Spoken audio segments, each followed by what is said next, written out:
以色列特拉维夫，这里离我的家有9797公里。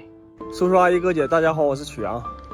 又一年的清明节快要到了，有的时候我就想啊，要是每年清明节的时候，两个世界的人都能在梦里见上一面，说说话，唠唠嗑，说很多想说的话，那样该多好啊！要真能那样的话，是不是咱们每年都会特别盼着这一天和思念的人团聚啊？小的时候我怕坟，以为那里边住的都是鬼。自从我太奶也住进了里边，我才明白，那里边住的是别人日思夜想再也见不到的人。从我离开家之前去看你那一次到现在，我们已经快3年没见面了。告诉你个好消息，我快要回家了。